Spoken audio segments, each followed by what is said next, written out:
ஸ்ரீ ஆண்டாள் நாச்சியார் அருளிச் செய்த திருப்பாவை பாசுரம் 10. நோற்று சுவர்க்கம் புகுகின்ற அம்மனாய் மாற்றமும் தாரரு வாசல் திறவாதார் நாற்ற துழாய் முடி நாராயணன் நம்மால் போற்ற பறை தரும் புண்ணிய நாள் பாண்டோரு நாள் கூற்றத்தின் வாய் வீழ்ந்த கும்பகர்ணனும் தோற்றமுனக்கே பெருந்துயில்தான் தந்தானோ ஆற்றலனந்த உடையாயரங்கலமே தீற்றமாய் வந்து திரவேலோ ரெம்பாவாய். பாடலின் பொருள்.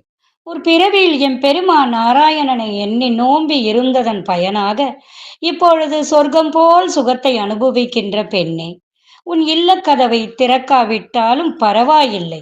பேசவும் மாட்டாயோ? நறுமணம் வீசும் துளசியை தலையில் அணிந்த நாராயணனை நாம் போற்றி பாடினால் அவன் நம் நோம்புக்குரிய பலனை உடனே தருவான். முன்னொரு காலத்தில் கும்பகர்ணன் என்பவனை தூக்கத்திற்கு உதாரணமாக சொல்லுவார்கள்.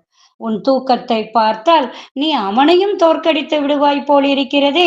சோம்பலின் திலகமே, கிடைத்தற்கரிய அணிகலனே, எந்த தடுமாற்றமும் இல்லாமல் கதவை திறந்து வெளியே வா என்று கூறுகிறார் ஆண்டாள் நாச்சியார். ஆண்டாள் திருவடிகளே சரணம்.